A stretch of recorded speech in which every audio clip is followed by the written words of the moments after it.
Hello दोस्तों, class 12 के physics में आप सबका स्वागत है। साइंस टेक क्लासेस के नाम से ये चैनल अभी जो है पिछले कुछ सालों से चल रहा है। इसमें आप देखेंगे क्लास 12 का जो फिजिक्स है, इसमें इलेक्ट्रिकल पार्ट और लाइट वाले पार्ट। तो लाइट वाले पार्ट से शुरू करते हैं, प्रकाश के नेचर के बारे में। ठीक है, प्रकाश के नेचर में क्या क्या आता है देखेंगे। प्रकाश तरंगों के रूप में चलता है, ठीक है, तरंग के रूप में चलता है।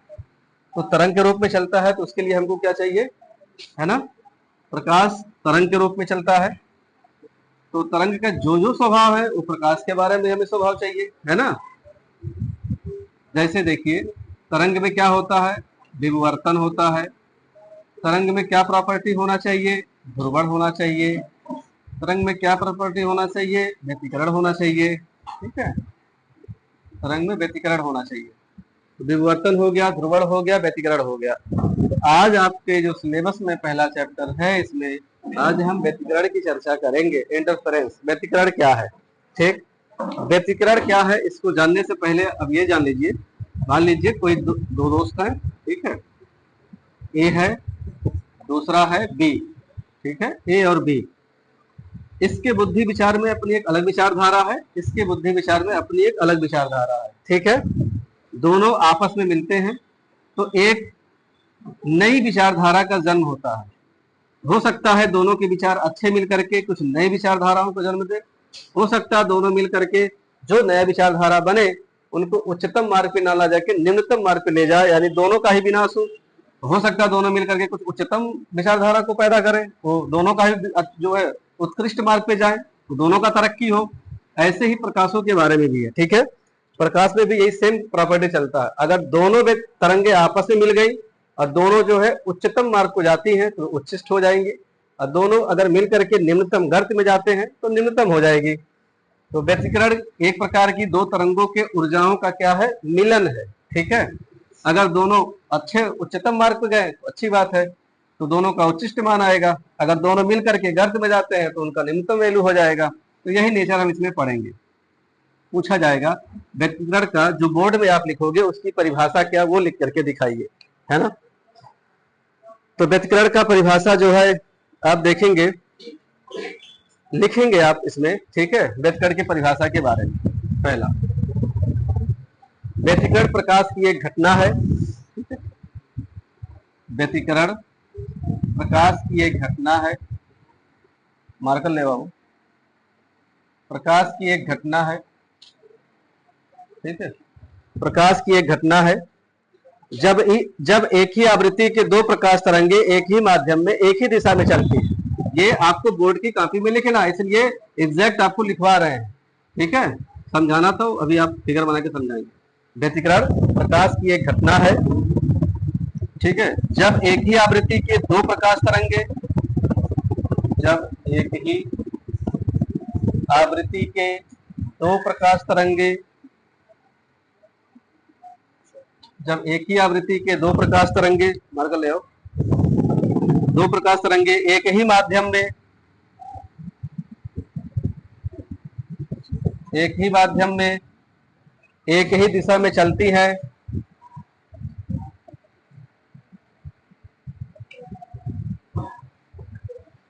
एक ही माध्यम में एक ही दिशा में चलती हैं, तो उनके अध्यारोपण के कारण,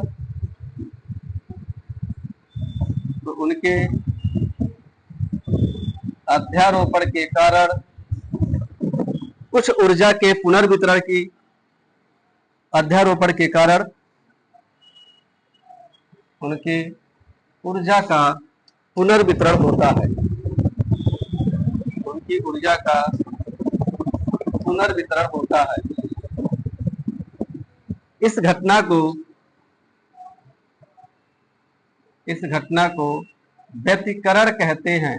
ठीक है, इस घटना को व्यतिकरण कहते हैं। ठीक है, आप बोर्ड में बाबू ऐसे ही लाइन लिखिएगा, इसमें एक भी प्रकार की गलतियां मत करिएगा। ठीक है, जो लिखा वैसे। व्यतिकरण एक प्रकाश की एक घटना है, पहले भी बताए थे कि तरंगों का क्या एक प्रकार का उसकी प्रॉपर्टी है, उसकी घटना है जब एक ही आवृत्ति के दो प्रकाश तरंगे, आवृत्ति मतलब ठीक, जब वो 1 सेकंड में मालूम एक 60 चक्कर लगा रहा, दूसरा भी 60 चक्कर ही लगाए, अलग अलग ना हो, किसी का 50 किसी का 40, ऐसा नहीं।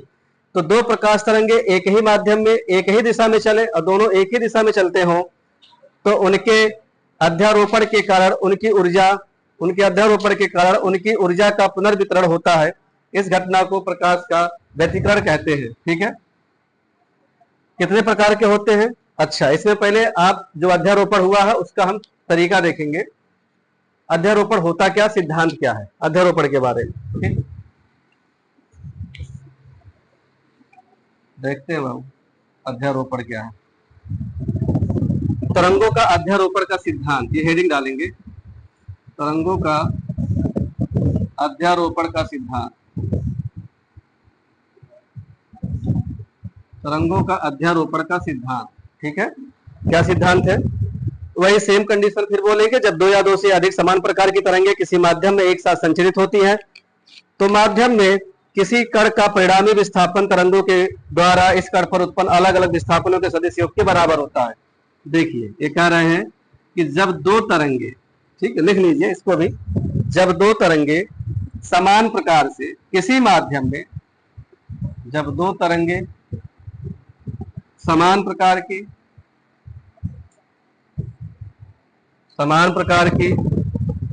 ठीक है, दो तरंगे समान प्रकार से किसी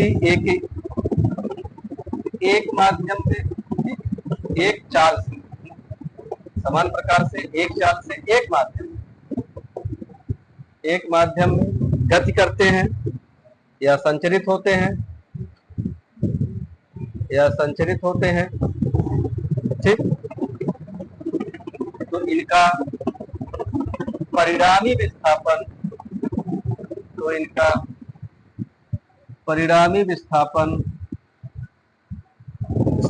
अलग अलग विस्थापनों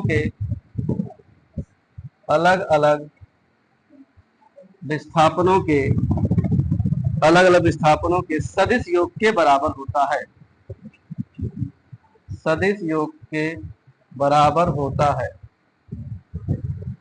ठीक है, जैसे मान लीजिए कोई तरंग है, ये चल रहा है, ठीक, इसका विस्थापन कितना हो रहा, y1। कोई दूसरा तरंग है चल रहा आगे की ओर, इसका विस्थापन कितना है, y2।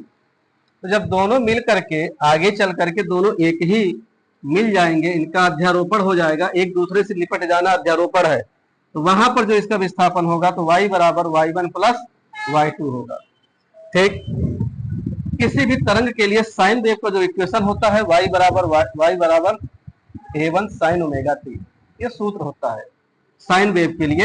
ऐसे यहाँ a क्या है, इसका आयाम, साइन ओमेगा t क्या है, इसके चलने की कला, दिशा को बता रहा है। ठीक है, तो इसी इक्वेशन के माध्यम से हम इनका जो मैथमेटिकल जो व्यंजक है उसको हम सिद्ध करके बताएंगे कि मैथ से कैसे होगा। जो आपने देखा तरंगों का अध्यारोपण का सिद्धांत, बस इतना सा मतलब है कि जब दो तरंगे अलग अलग हो, एक ही दिशा में चलेंगे, कुछ दूर जाने के बाद आपस में मिल जाएंगे, जब आपस में लिपट करके दोनों एक हो जाएंगे, वह प्रॉपर्टी कहलाता है अध्यारोपण। बोर्ड में क्या लिखेंगे, लिखना पड़ेगा, बिना लिखे नंबर नहीं पाओगे, पहले बता रहा हूं। जब दो तरंगे समान प्रकार की एक चाल से एक माध्यम में संचरित होते हैं, तो इनका परिणामी विस्थापन अलग अलग विस्थापनों के सदिश योग के बराबर होता है, अर्थात y बराबर y1 प्लस y2। ठीक है, y बराबर y1 प्लस y2।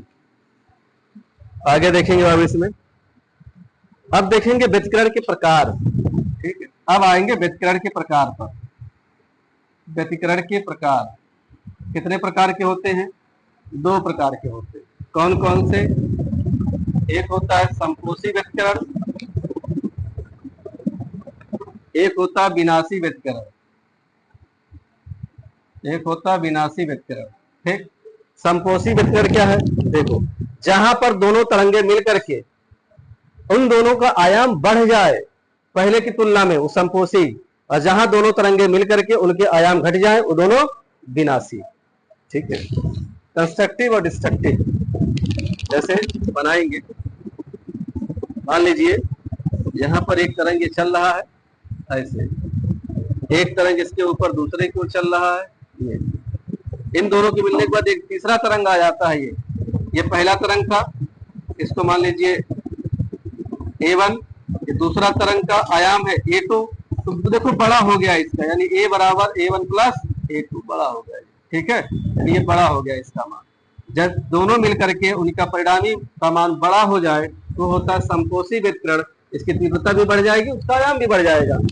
अगर दोनों मिलकर के, ठीक है, एक तरंग चल रहा ऊपर की ओर, एक तरंग चल रहा वहां नीचे की ओर, तो इसकी परिणामी हो जाएगी बिल्कुल ये सीधा बीच में, ना ऊपर ना नीचे, तो परिणामी इसका घट जाएगा, इसको बोलते हैं विनाशी व्यतिकरण, ठीक है, विनाशी व्यतिकरण। समकोषी व्यतिकरण की परिभाषा आपको लिखना पड़ेगा क्या, ठीक, समकोषी व्यतिकरण की परिभाषा क्या लिखेंगे, जिन बिंदुओं पर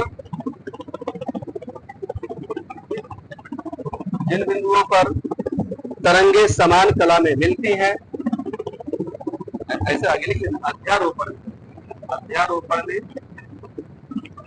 जिन बिंदुओं पर तरंगे समान कला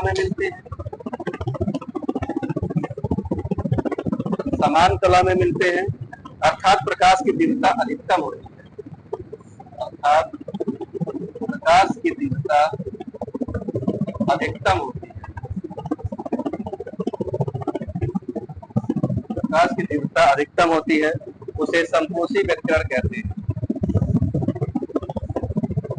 उसे समकोषी व्यतिकरण कहते हैं, ठीक है। विनाशी में आ जाओ, यहाँ सेम परिभाषा लिखेंगे, व्यतिकरण की घटना में जिन बिंदुओं पर तरंगे विपरीत कला में मिलती हैं, जिन बिंदुओं पर तरंगे विपरीत कला में मिलती हैं,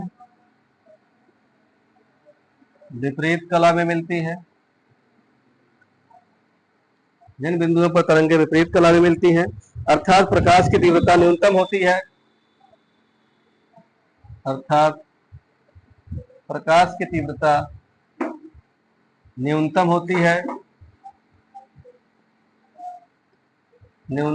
है उन बिंदुओं पर, ठीक है, न्यूनतम होती है जिसे विनाशी व्यतिकरण कहते हैं,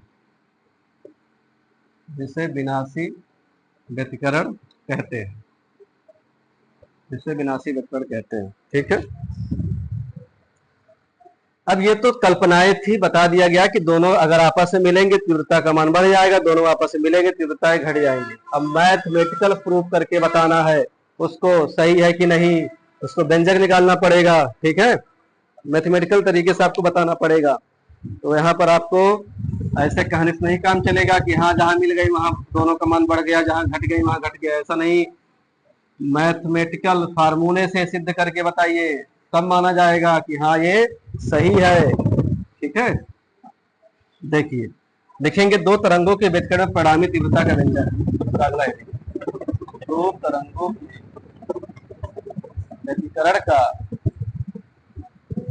दो तरंगों के व्यतिकरण में परिणामी तीव्रता का व्यंजक, ठीक है। दो तरंगे हैं, व्यतिकरण माने आपस में लिपट जाना, मिल जाना, ओवरलैप हो जाना, तो जब दोनों मिलेंगे तो परिणामी तीव्रता का व्यंजक बता दीजिए कितना आएगा, फार्मूला आपको बताना है।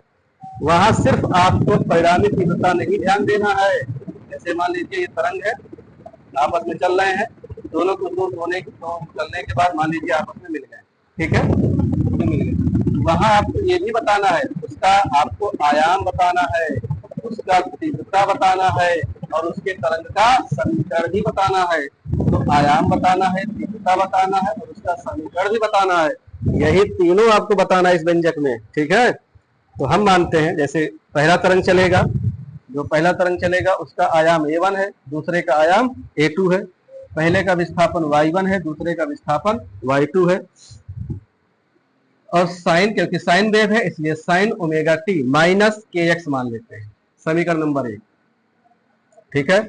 दूसरा आते हैं, sign omega T minus kx तो रहेगा ही रहेगा, आप चाहो तो इसको मत मानो, कोई दिक्कत नहीं, पर बोर्ड में चीजें अलाउ है भाई, पूछा गया इसलिए बता रहे हैं।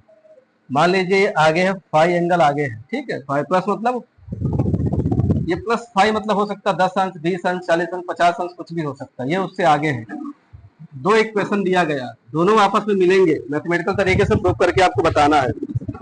आप जानते हैं जब दोनों तरंगे आपस में मिलेंगे दोनों जुड़ जाएंगे, y बराबर y1 प्लस y2, ठीक है। y1 प्लस y2, y1 का मान जो दिया है लिखिएगा, क्या दिया बाबू, a1 sine omega T minus के x plus a2 sine omega T minus के एक्स प्लस फाइव, यही है। यहाँ पर एक चीज आप लिख लीजिएगा, फॉर्मूला काम आएगा, साइन ए माइनस बी बराबर साइन ए कास बी, ठीक है, sine A cos B plus cos A sine B, sign A cos B minus cos A sine B, ठीक। y बराबर, यहाँ इसको आप बिल्कुल ध्यान से लगा के इसको देखेंगे बाबू, जैसे a1 sine omega T minus के एक्स, ठीक है, ओमेगा टी माइनस के एक्स प्लस a2, इस पूरे को मानना a, इस पूरे को मानना b, तो यहाँ आप लिखेंगे sine A cos B cos A sine B, ठीक है, साइन ओमेगा टी माइनस के एक्स कास फाइव, ठीक, plus a2 cos omega T minus के एक्स, आगे लिखिएगा साइन फाइव, y बराबर साइन ओमेगा टी माइनस के एक्स, आप थोड़ा सा लिखिएगा, a1 इसमें से निकलेगा ना, y बराबर a1 साइन ओमेगा टी कास a1 sine omega T minus के एक्स, ठीक, प्लस a1 कहाँ गया, a1 कास ओमेगा टी, ये हो जाएगा a2 sine omega T minus के एक्स, a2, एक काम करते हैं, रुको, इन दोनों साइन ओमेगा टी कॉमन है, इसको कॉमन ले लीजिए, हमको कॉमन ले लेंगे, साइन ओमेगा टी माइनस के एक्स, अंदर क्या मिलेगा हमको, a1 plus a2 cos phi, a2 कास फाइव, ठीक, प्लस इधर क्या मिलेगा, a2 कास ओमेगा टी, ठीक है, माइनस के एक्स और साइन फाइव, ठीक है, साइन फाइव। अब इसको सॉल्व ऐसे नहीं कर पाएंगे हम, ए और बी मानेंगे यहाँ भी, ठीक है। पहले क्या करेंगे, a1 plus a2 cos phi जो दिया लिखेंगे, माना a1 plus a2 cos phi बराबर a1 कॉस थीटा, ठीक, दूसरा a2 साइन फाइव बराबर a साइन थीटा, ठीक है, a cos theta a sine theta, a2 sine five a1 a2 cos, मान लेंगे, मान रख दीजिए वहां पर, y बराबर कितना मान रखेंगे, इसका मान साइन ओमेगा टी माइनस के एक्स, तो रहेगा ही, इस पूरे का मान ये आया है, a कॉस थीटा, बगल में ये है साइन ओमेगा टी माइनस के एक्स, ठीक, प्लस इस पूरे की जगह पे a2 और साइन की जगह पे a sine theta cos omega T minus के एक्स, ठीक है। y बराबर फॉर्मूला बना, cos A sine B plus sine A cos B, ठीक है, sine A minus B, A sine omega T minus के एक्स प्लस थीटा, ये रहा फाइनली इसका डेरिवेशन, ठीक है। इसको आप ध्यान से फिर से देखिएगा, अगर दो तरंगे हैं, पहला तरंग मान लीजिए a1 sine omega T minus के एक्स है, दूसरा उससे कुछ आगे है, फाई आगे है?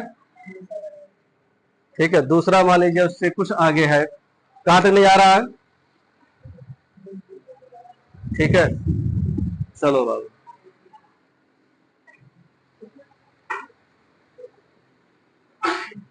अच्छा इसको शो नहीं हो रहा था, ठीक, ये इक्वेशन जो है आप उसको करके करिएगा। अब सुनिए, इसका तीव्रता निकालेंगे, तो तीव्रता जो आप माने थे, क्या माने थे बाबू, a1, ठीक है, मार कर देखो, A1 plus A2 cos theta बराबर A cos थीटा, समीकरण नंबर 1।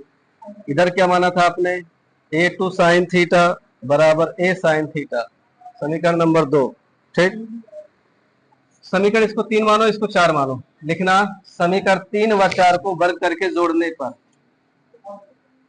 समीकरण 3 व 4 को वर्ग करके जोड़ने पर, तो जोड़ो, दाया पक्ष दाया में जोड़ेगा, बाया पक्ष बाया में जोड़ेगा।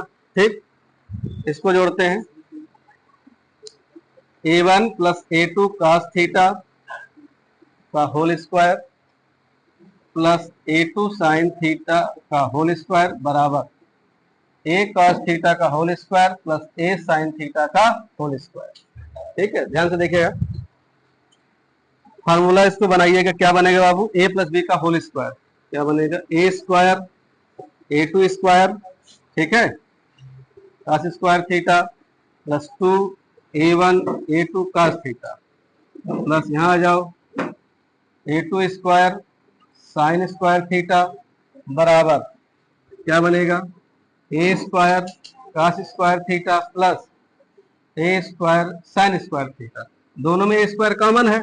चलो अभी हम क्या करें, A2 और इसको एक साथ कर लेंगे, A1 square plus 2 A1 A2 cos theta plus, इन दोनों में क्या कॉमन है, A2 स्क्वायर कॉमन है, अंदर क्या मिला, cos square theta sine square theta, cos square theta plus sine square theta बराबर, इसमें दोनों में क्या कॉमन है, A स्क्वायर कॉमन है, क्या मिला अंदर, sine square theta plus cos square theta बराबर, इसके बराबर 1 होता है, इसके भी बराबर 1 होता है। ठीक है, तो हमको मिला A1 square plus A2 square plus 2 A1 A2 cos theta बराबर, यहाँ क्या मिला, A स्क्वायर, इस पूरे का मान 1 हो गया। अगर मुझे परिणामी आयाम A चाहिए, ठीक है, अगर मुझे परिणामी आयाम A चाहिए तो इस स्क्वायर को इधर भेज दीजिए, जैसे ये इधर आएगा तो ये बनेगा स्क्वायर, ये इधर आएगा तो बनेगा A बराबर अंडर रूट A1 स्क्वायर, क्योंकि स्क्वायर इधर आएगा तो रूट बनेगा, plus A2 square plus 2 A1 A2 cos theta. लीजिए, ये परिणामी आयाम का सूत्र आ गया। पहले क्या निकला, y बराबर, आप फार्मूला निकाले थे, a sign omega T minus के एक्स प्लस थीटा, यानी जो परिणामी आपको मिला y बराबर a sign omega T minus के एक्स प्लस थीटा, है ना। a बराबर आपको क्या मिला, ठीक, a बराबर आपको क्या मिला, under root A1 square A2 square plus 2 A1 A2 cos theta. क्या बाबू, अच्छा वो नहीं शो कर रहा है, अच्छा यहाँ तक आ रहा है, चलो ये परिणामी हो गया। इक्वेशन आपको मिला था A sign omega T minus के एक्स प्लस थीटा, आयाम मिल गया, इक्वेशन हमको मिल गया। अब हमें तीव्रता चाहिए, तीव्रता वाला क्या करेंगे बाबू, सुन लीजिए, तीव्रता क्या होता है, तीव्रता हमेशा I जो होता है आयाम के वर्ग के समानुपाती होता है।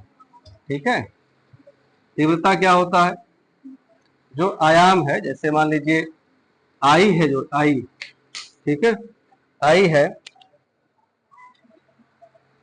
I वो प्रोपोर्शनल किसके होता है, A स्क्वायर के होता है, A स्क्वायर यानी आयाम के स्क्वायर का।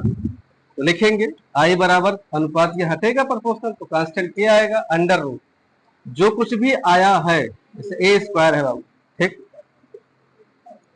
A का मान जो कुछ भी आया है उसी का स्क्वायर कर देंगे। क्या आया A का मान, A1 square A2 square plus 2 A1 A2 cos 5 का होल स्क्वायर कर देना। हमको क्या मिला, I बराबर स्क्वायर अंडर रूट कट जाएगा, हमको मिलेगा A1 square A2 square 2 A1 A2 cos theta. ठीक, इधर देखिए बाबू, अगर हमको ये कन्वर्ट करना हो, जैसे I proportional to A square है, अगर मैं स्क्वायर को इधर ले आऊं तो under root I proportional to A मिलेगा, यानी हम लिख सकते हैं a बराबर प्रोपोर्शनल अंडर रूट आई। अगर यहाँ 1 होगा तो ये भी 1 होगा, अगर यहाँ 2 होगा तो ये भी 2 होगा। ऐसे यहाँ आ जाओ, i बराबर a1 स्क्वायर, ठीक, उसकी जगह पे हम क्या लिखेंगे, i1 plus i2 plus 2i1 i2 cos five. ठीक है, कैसे cos फाइव, a1 का मान पूछा है तो अंडर रूट वहां आ जाएगा, a2 का मान पूछा है तो अंडर रूट आ जाएगा। तो यही हमको परिणामी जो तीव्रता मिला, क्या मिला, i1 plus i2 plus 2 under root i1 i2 cos five बार रहेगा।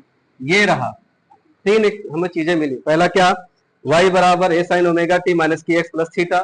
दूसरा क्या, a बराबर under root a1 square plus a2 square plus 2a1 a2 cos theta. आयाम भी मिल गया, तीव्रता भी चाहिए। तीव्रता क्या मिला, i1 plus i2 plus 2 under root i1 i2 cos five. पूरा डेरिवेशन भी हो गया है ना, पूरा डेरिवेशन भी हो गया। अब आप इस पर न्यूमेरिकल लगाएंगे बाबू, तो न्यूमेरिकल जो है उसको हम कल बताएंगे। आज के लिए इतना ही रखते हैं, और जितना ज्यादा हो सके इसको वीडियो को शेयर करिएगा। क्लास 12 यूपी बोर्ड और सीबीएसई बोर्ड के बच्चों तक पहुंचाते रहिएगा। ठीक है, धन्यवाद, जय हिंद।